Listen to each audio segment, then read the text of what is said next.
करवा चौथ की कथा। एक साहूकार था जिसके 7 बेटे और एक बेटी थी। सातों भाई व बहन एक साथ बैठकर भोजन करते। एक दिन कार्तिक की चौथ का व्रत आया तो भाई बोला कि बहन आओ भोजन करें। बहन बोली कि आज करवा चौथ का व्रत है, चांद उगने पर खाऊंगी। तब भाइयों ने सोचा कि चांद उगने तक बहन भूखी रहेगी, तो एक भाई ने दिया जलाया।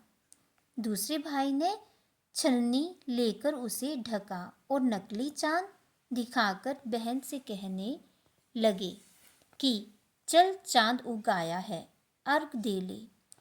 बहन अपनी भाभीियों से कहने लगी कि चलो अर्घ दें। तो भाभियाँ बोली कि तुम्हारा चांद उगा होगा, हमारा चांद तो रात को उगेगा।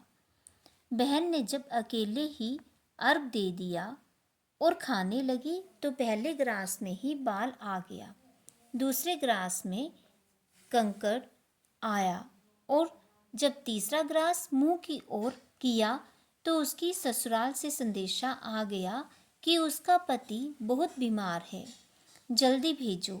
माँ ने जब लड़की को विदा किया तो कहा कि रास्ते में जो भी मिले उसके पाम लागू करना, और जो कोई सुहाग का आशीष दे तो पल्ले में गांठ लगाकर उसे कुछ रुपए देना।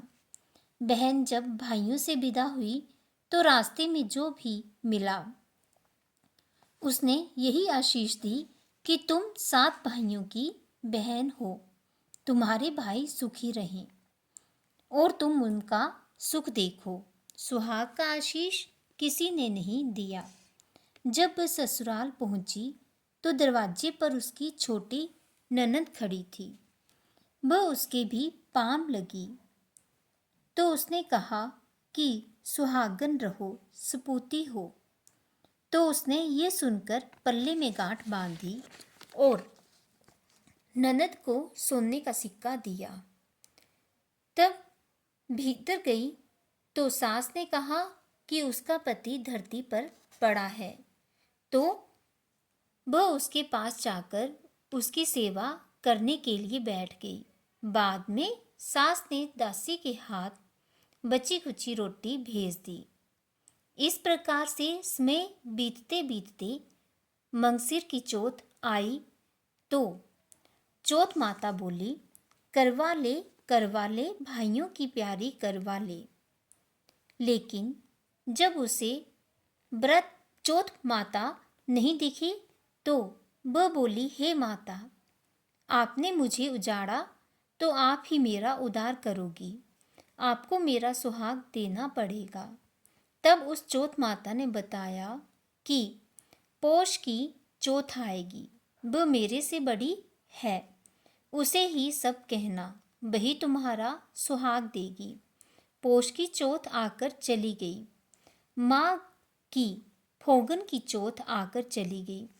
चैत, बैसाख, जेठ, आषाढ़ और सावन, भादों की सभी चौथ आई और यही कहकर चली गई कि आगे वाले को कहना। असोज की चौथ आई तो उसने बताया कि तुम पर कार्तिक की चौथ नाराज है, उसी ने तुम्हारा सुहाग लिया है, वही वापस कर सकती हैं। वही आएगी तो उसका पांव पकड़कर विनती करियो। ये बताकर वह भी चली गई। जब कार्तिक की चौथ आई तो गुस्से में बोली, भाइयों की प्यारी करवा ले, दिन में चांद उगानी करवा ले, व्रत खंडन करने वाले करवा ले, भूखी करवा ले। तो ये सुनकर वह चौथ माता को देखकर उसका पांव पकड़कर गिड़गिड़ाने लगी, हे चौथ माता, मेरा सुहाग तुम्हारे हाथ में है, आप ही मुझे सुहागन करें।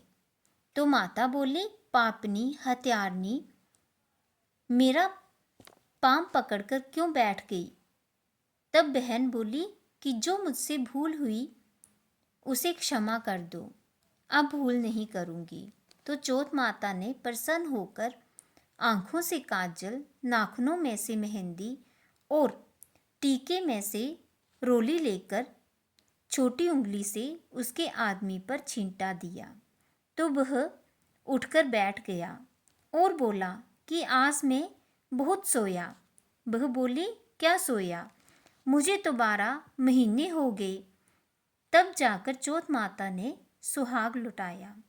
तब उसने कहा कि जल्दी से चौथ माता का उज्जमन करो। जब चौथ की कहानी सुनी, करवा पूजन किया तो प्रसाद खाकर पति पत्नी दोनों चौपड़ खेलने में बैठ गए। नीचे से दासी आई, उसने उन दोनों को चौपड़ पासे से खेलते देखा तो उसने सासू जी को जाकर बताया। तब से सारे गांव में यह प्रसिद्धि होती गई कि जब स्त्रियां चौथ का व्रत करें तो सुहाग अटल रहेगा। जिस तरह साहूकार की बेटी को सुहाग दिया, उसी तरह से चौथ माता सबको सुहागन रखे। यही करवा चौथ के व्रत की पुरातन महिमा